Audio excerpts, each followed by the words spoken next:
میرسیم به مبحث خوردگی، فصل دوم، پایه 12.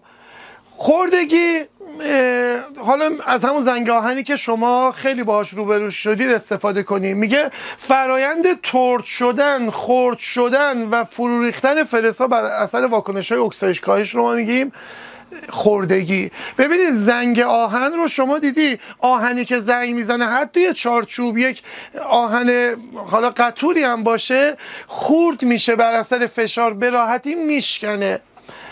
یا اینکه زنگار سبز بر سطح مس، یعنی خود فلز مس هم معمولا سبز رنگ میشه. مثلا اگه ظروف مسی داشته باشید که خورده شده باشن، زنگ زده باشن اصطلاحاً. عامل اصلی خوردگی بچه‌ها اکسیژن هواست که حالا یه واکنش اکسایش ناخواسته است. ببینید من میخوام کلا قضیه رو توضیح بدم که چه اتفاقی میفته. شما خودتون هم وقتی ما سلول گالوانی رو یاد گرفتیم قرار نشد همه موارد رو من بگم شما حفظ کنید. الان میتونید به راحتی خودت به من جواب بدی. میگیم آهن الکترون از دست میده و اکسیژن اون الکترون رو میگیره. حالا رطوبت هم نیاز داریم توی شرایط. خب بچه آهن که الکترون داره از دست میده میشه آنود، اکسایش، کاهنده. اکسیژنی که الکترون رو میگیره کاهش، کاتود، اکسنده. اصلا اکسنده از اکسیژن میاد. اکسیژن به غیر از فلور از بقیه عناصر خصلت نافلزی بیشتری داره. منتها از اون طرف میدونید مثلا بعضی فلزات مثل طلا یا پلاتین به خاطر اینکه E0 یا پتانسیل کاهشیشون حتی از اکسیژن بیشتره، به اکسیژن الکترون نمیدن، واکنش انجام نمیدن. خب بریم سراغ واکنشمون. ببینید بچه‌ها اینو بلدید، آهن الکترون میده، نوشته Fe دوباره مثبت به علاوه 2 تا الکترون، پس اینو مشکل ندارم. Fe خنثی میشه Fe دوباره مثبت به علاوه 2 تا الکترون. خود آهن بچه‌ها دوباره مثبتش سریعا یه الکترون دیگه از دست میده. پس اون واکنش من چجوری بنویسم؟ میگیم Fe دوباره مثبت میدهد Fe 3 بار مثبت به علاوه 1 الکترون. خب بچه این آهن 3 بار مثبت زنگ آهنمون، اصلا محصول زنگ آهنمون میشه FeOH3. FeOH3 بچه ها اینها FeOH3 فراورده زنگ آهن. وقتی ما میگیم زنگ آهن منظورمون آهن 3 هیدروکسیده. خب واکنش کاهشمون رو بگیم کاتود، اکسیژنه که الکترون میگیره. منتها بچه‌ها این برای انجام واکنشش آب هم لازم داره. پس میگیم O2 به علاوه 2 تا H2O به علاوه 4 تا الکترون میده 4 تا OH منفی. 2 تا اکسیژن با 4 تا اکسیژن، 4 تا هیدروژن میشه 4 تا OH منفی. خب آقای مهدوی شما گفتی لازم نیست ما این همه واکنش حفظ کنیم، پس چرا هی داری واکنش جدید میگی؟ اولا بچه‌ها این واکنش من نیست، مجبوریم. اما نگران نباشید، تمام واکنش‌های دیگر رو خودت بلدی از رو سلول گالوانی. این دائم تکرار میشه. یعنی همینجا قول میدم بدون اینکه لازم باشه تلاشی کنی برای یادگیریش، بره تو مغزت. امتحان میکنیم ببینیم میشه یا نمیشه. این هم آزمون این جلسه همون بشه. پس بچه O2 با 2 تا آب و 4 تا الکترون شد 4 تا OH منفی.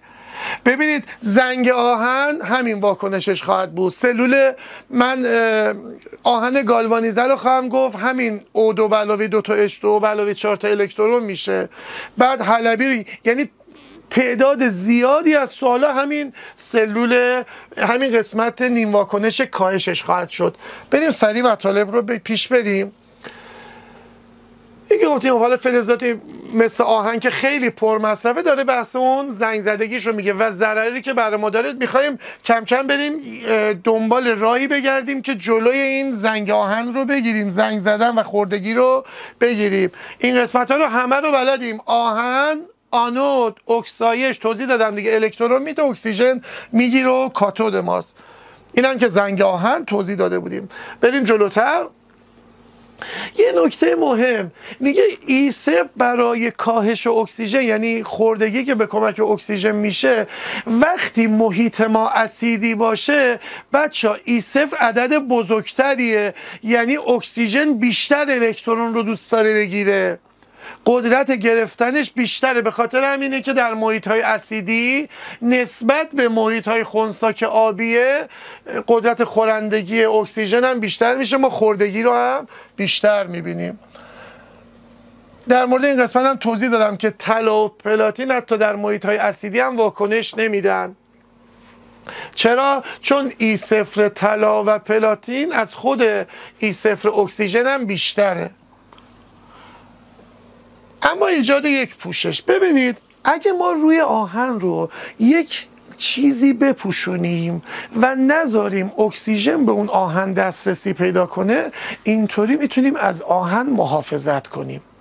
حالا رنگ بزنیم، قیر استفاده کنیم، هر چیزی که باعث بشه بپوشونیم، هر چیزی که اجازه نده اکسیژن به آهن برسه میتونه در حفظ و محافظت از اون کمک کنه. پس هدف ما جلوگیری از رسیدن اکسیژن و رطوبت به آهنه. میخوایم یک پوشش استفاده کنیم. مزیت ساده ترین راه، بی درد سرترین حالت دیگه. شما یه رنگ روی آهن، درای مثلا فلزی، برای چی رنگ میزنن؟ آهنی باشن. چرا رنگ میزنن؟ برای اینکه اینا نپوسن، زنگ نزنن، خورده نشن، عمر بیشتری داشته باشن. روش حالا رنگ کردن، قیراندود کردن، روکش دادن که ما میخوایم در مورد این قسمت روکش دادن در ادامه صحبت کنیم. عیب اینا چیه؟ عیبش اینه که این راه حل موقته. شما دیدید خونه رو حتی رنگم میزنی، بالاخره بعد چند سال اون رنگ ها یه مقدار از اون حالت اولش خارج میشه، اکسیژن بالاخره نفوذ میکنه و اون آهن رو میگیره و اصطلاحاً باعث خوردگیش میشه. میخوایم بچه بریم سراغ این روکش دادن و دو نوع از اونها رو در موردشون صحبت کنیم. اول در مورد بحث زنگ آهن و خوردگیش یه دو تا سوال حل کنیم. سوال اول، با توجه به شکل که الگوی ساده‌ای از واکنش بین اتم‌های آهن و اکسیژن رو با ساختار لایه‌ای نشان میداد، به پرسش‌ها پاسخ دهید. این بچه‌ها هرچند ترکیبی با شیمی دهمه ولی سر امتحان نهایی اومده، بر همین باید این رو هم دقت کنیم. کدام ساختار یک یا دو آهن رو نشان میداد؟ بچه‌ها ما میدونیم که آهن فلزی واسطه است، برای دوره چهارم دی داره، سدیش داره پر میشه دیگه. خب نگاه کنید، این لایه اولش 2 تا، لایه دومش 8 تا، لایه سوم دوره سوم 8 تا عنصر داریم. اما سدی رو میدونستیم، بحث آرایش الکترونی اگه ایراد دارید اون قسمت رو ببینید. بچه سدی برای لایه سوم اما در دوره چهارم پر میشه، یعنی بعد از این 8 اول ما 4 استمون پر میشه، بعد سدی. خب بچه این الان 14 اینجا نوشته، یعنی چی؟ 2 تاش 3 استو، 6 تاش 3 پیشیشه. بعد از این اون 6 تای دیگه موندهش میشه 3D6 که آهن ماست. پس اینه. در صورت این چیه بچه ها؟ 2 تا دوره اول، 6 تا هم دوره دوم. این 8 تا الکترون داره، اکسیژنه، و این که 26 تا الکترون داره آهنه. خب کدام گونه آهن یا اکسیژن اکسایش یافته، یعنی الکترون از دست داده؟ مشخصا بچه آهن. چرا؟ ببینید این 2 تا الکترون 4 استوش دیگه وجود نداره، حذف شده. اکسیژن 6 تا الکترون لایه دومش یا دوره دومش شده 8 تا. این 2 تا الکترون گرفته به گاز نجیب نئون رسیده، این 2 تا الکترون از دست داده، پس آهن اکسایش یافته. اگه به جای آهن از پلاتین استفاده میکردیم واکنش انجام میشد و گفتیم بچه طلا و پلاتین 2 تا فلز نجیبن، اینا واکنش پذیری ندارن، اکسیژن حتی در محیط اسیدی هم حریف اینا نمیشه. خب با فرض تشکیل یک سلول گالوانی در محل خوردگی EMF را محاسبه کنید. بچه EMF چجوری بود؟ E0 کاتود منهای آنود. کدوم این دو تا کاتودن، کدوم آنود؟ اونی که الکترون از دست میده منفی تره آنود، اونی که مثبت تره کاتود. تازه اصلا ما اینم نیاز نداریم. خب ببینید من یه روی منفی 76 صدم دارم، یه آهن منفی 44 صدم دارم، یه اکسیژن مثبت 40. بین اینا اکسیژن از همه مثبت‌تر الکترون رو میگیره. خب در این سلول گالوانی یا باید آهن الکترون بده یا روی. این بهونه‌ایه برای وارد شدن به بحث آهن گالوانیزه. روی چون منفی‌تر الکترون میده. خب پس این دوتا هست. این میشه آنود میده، این میشه کاتود. کاتود منهای آنود. تازه قرار گذاشته بودیم جواب فقط مثبت بشه دیگه. میام 40 صدم منهای منفی 76 صدم، این میشه مثبت، میشه مثبت 1.16 صدم ولت. اگه اشتباه نوشته بودم منفی 76 رو منهای 40 صدم میکردیم بچه میشد منفی 1.16. پس میفهمیدیم که اشتباه انتخاب کردیم. منتها ما هیچ وقت اشتباه انتخاب نمی کنیم. اونی که منفی تر الکترون میده آنود، اونی که مثبت تر یا عدد بزرگتری داره E0 بزرگتری داره کاتوده و الکترون رو میگیره. خب ادامه بدیم. فداکاری فلزها برای حفاظت آهن. از همین سوال یاد گرفتید اگه آهن رو یه روکشی بزنیم از فلزی که E0ش از E0 آهن کوچکتر باشه، زمانی که اکسیژن با این ترکیب آهن و روکشش روبرو میشه، الکترون رو از اون فلز روکش میگیره دیگه. تا زمانی که اون هست حداقل تا یه مدتی با آهن دیگه کاری نخواهد داشت. اون فلز خودش رو فدا میکنه برای اینکه آهن حفظ بشه. شرطش اینه که E0 یا پتانسیل کاهشی منفی تری داشته باشه که اینجا همین مطالب رو داره توضیح میده. مثلا در بدنه کشتی و لوله‌های نفتی میگه آهن با منیزیم محافظت میشه. خب منیزیم یه فلز اصلیه، به مراتب بیشتر دوست داره الکترونش از دست بده به نسبت آهنی که فلز واسطه است. بر همین اگر هم خراشی ضربه روی این لوله ها بخوره، منیزیم الکترونش از دست میده که آهن محافظت بشه. بریم سراغ آهن گالوانیزه. بچه آهن گالوانیزه یا آهن سفید آهنی است که در آن میایم روی آهن و یه لایه نازکی از روی قرار میدیم. پس گالوانیزه چیه؟ آهنی که یه لایه نازکی از روی داره. روی بچه منفی 76 صدم آهن منفی 44. زمانی که جای خراش میخوره و رطوبت هم داریم، این رویه که به خاطر پتانسیل کاهشی کمتر الکترون از دست میده، آهن محافظت میشه. پس در سلول آهن گالوانیزه اکسایش برای روی می‌نویسم Zn میدهد Zn دوباره مثبت به علاوه 2 الکترون. چون دیگه اینا رو خیلی توضیح دادیم من فقط سریع ازش رد میشم و دیگه خیلی توضیح اضافه نمیدیم. ورق آهن رو، آهن گالوانیزه هم که خودتون دیدید مثلا توی این کانال های کولر یا تانکرها و این ورق ها جایی که استفاده میشه دیدید دیگه. مثلا ممکنه در صنایع مختلفی هم استفاده بشن. برای اینکه اون آهن سریع زنگ نزنه یه لایه نازکی از روی اینجا قرار میدن. ببینید در آهن گالوانیزه برای من آهن مهمه. روی فدا میشه که آهن سالم بمونه. خب نیم واکنش اکسایش شد چی؟ Zn میدهد Zn دوباره مثبت به علاوه 2 الکترون. مثلا میگم آخرش یه جنبندی بگم. گیرنده همیشه اکسیژنه. باز می نویسم O2 به علاوه 2 تا H2 به علاوه 4 تا الکترون میده 4 تا OH منفی، مثل همون زنگ آهن. پس بچه کاهش من کاتود من هیچ فرقی نکرد. دوباره یه مورد دیگر رو هم بعد از اینکه حالا سوال حل کردیم در مورد اونم صحبت خواهیم کرد. سریع این سوالا رو حل کنیم. با توجه به شکل پاسخ دهید. در اثر خراش در سطح این آهن کدام فلز خورده میشه؟ ببین من روی دارم و آهن خودش داره میگه Zn داره خورده میشه دیگه. خب پس روی خورده میشه. چرا؟ چون پتانسیل کاهشی کمتری داره، نقش آنود رو پیدا میکنه، الکترون از دست میده. در اثر خراش در سطح این آهن کدام فلز محافظت میشه؟ آهن محافظت میشه. چرا؟ چون پتانسیل کاهشی بزرگتری داره، الکترون از دست نمیده در مقابل روی. بین دو تا منفی 76 و منفی 44 اکسیژن از روی الکترون رو میگیره. آیا از این نوع هم میشه برای ساخت ظروف نگهداری مواد غذایی استفاده کرد؟ میگیم خیر. چرا؟ بچه روی بر اثر خوردگی اکسایش الکترون از دست میده، به صورت یون وارد غذا میشه. یونهای روی باعث فاسد شدن غذا میشن، به خاطر همین ازش استفاده نمی کنیم. این نوع هم به چه نامی معروف است؟ آهن سفید یا آهن گالوانیزه. عملا تمام سوالای آهن گالوانیزه تو همین قسمت دارید میبینید. نیم واکنش کاهش گرفتن الکترون، ببین همش چون این تکرار میشه کم کم یاد میگیریم. میگیم اکسیژن با 2 تا آب به علاوه 4 تا الکترون میده 4 تا OH منفی. محلول. چون همش این تکرار خواهد شد کم کم میره تو ذهنمون.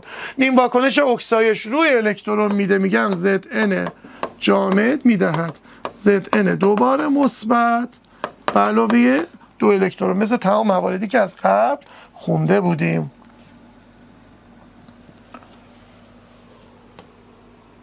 شکل زیر بخشی از یک ورقه آهنی رو نشون میده. ببین اینجا هم فلز ام داره خورده میشه، آهن مونده. خب فلز ام کدام یکی از فلزهای مس یا منیزیومه؟ بچه آهن رو داده منفی 44، منیزیوم منفی 2.37، مس 34 صدم. شما بگید کدام خورده میشه؟ آفرین، اونی که منفی تره. پس حتما این فلز ما منیزیومه، مس نیست. بین مس و آهن خورده میشد، هر کدوم منفی تر باشه خورده میشه. نیم واکنش موازنه شده کاهش رو بنویسید. دوباره باز مینویسم O2 به علاوه 2 تا H2 4 تا الکترون میده 4 تا OH. وقتی اینقدر مطمئنی که این خیلی مهمه و احتمال زیاد بیاد، مطمئن باش به راحتی هم یاد میگیریش. خب بچه یه به نظر استراحتی کنیم، بعد من بیام مبحث حلبی رو هم توضیح بدم.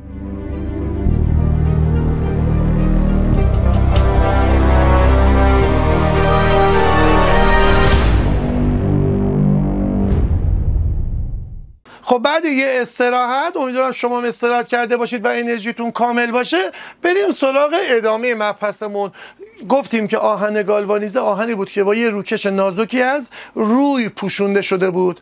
حالا اگر آهنی داشته باشیم که با یک ورقه نازک یا لایه نازکی از قلب پوشیده شده باشه، بهش میگیم حلبی. بچه حلبی همونی که مثلا تو ظروف مثلا ظرفای روغن، کنسرو ها خیلی شما این رو میبینید. ببینید حلبی با آهن گالوانیزه یه تفاوت جدی داره، اینه که در آهن گالوانیزه روی الکترون میداد که آهن محافظت بشه. برای ما آهن مهم بود. اینجا که خراشی پیدا بشه، این دفعه آهن الکترون میده خورده میشه که قل SN ما حفظ بشه. کاربرد حلبی رو پس گفتیم در ظروف ساخت ظروف بسته‌بندی مواد غذایی. دلیلش هم اینه که قل با مواد غذایی واکنش نمیده، باعث فسادشون نمیشه. اما روی رو گفتیم یونهاش باعث فساد مواد غذایی میشد. در سر خراش قوطی‌های از جنس حرفی زودتر و آسان‌تر دچار خوردگی میشن. برای چی؟ وقتی خراش میخوره اینجا آهن که قالب اون ظرف ماست بیشترشه، شروع میکنه به خورده شدن توسط اکسیژن و از بین میره. شما مثلا ظروف مثلا کنسرو ماهی، تن ماهی رو اگه نگاه کرده باشید، این رو اگه شما یه دونه چاقو بهش بزنی خیلی زودتر زنگ میزنه تا همون حالت باقی مونده باشه. خب پیش بریم. اینجا هم گفتیم دیگه توی این سوالا بهتر نشون میده علت این که قلب محافظت میشه چون پتانسیل کاهشیش از آهن بیشتره. آهن خورده میشه چون پتانسیل کاهشی استانداردش E0 کمتره. پس بچه‌ها در حضور قلب و آهن اکسایش مال آهنه. آهن الکترون میده، واکنش هم بلدی دیگه، آهن خنثی میده آهن دوباره مثبت به علاوه 2 الکترون. کاهش رو بگید، کاهش مثل قبلی ها بازم اکسیژنه، O2 به علاوه 2 تا H2 به علاوه 4 تا الکترون میده 4 تا OH منفی.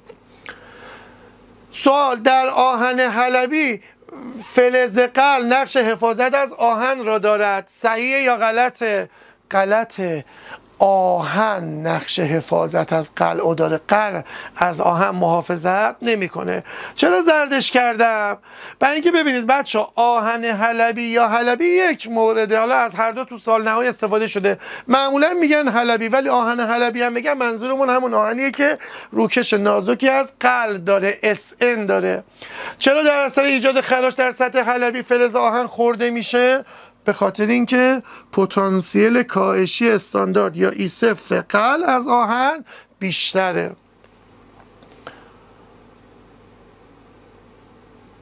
من یه توضیح کلی بدم قبل از اینکه این سه تا سوال رو حل کنم.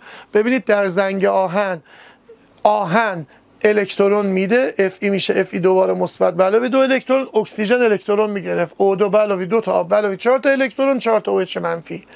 در گالوانیزه روی الکترون میده، میشه Zn دوباره مثبت به علاوه 2 الکترون، باز اکسیژن الکترون میگیره، O2 به علاوه 2 تا H2 به علاوه 4 تا الکترون میشه 4 تا OH منفی. در حلبی هم آهن الکترون میده، بعد اکسیژن الکترون رو میگیره، یعنی گرفتن اکسیژن در همه این واکنش ها ثابت بود. خب برسیم سه تا سوال مفهومی تر و جدی تر که دیگه مطمئن بشم کل این مبحث رو یاد گرفتید. خودش مبحث سختی نبود.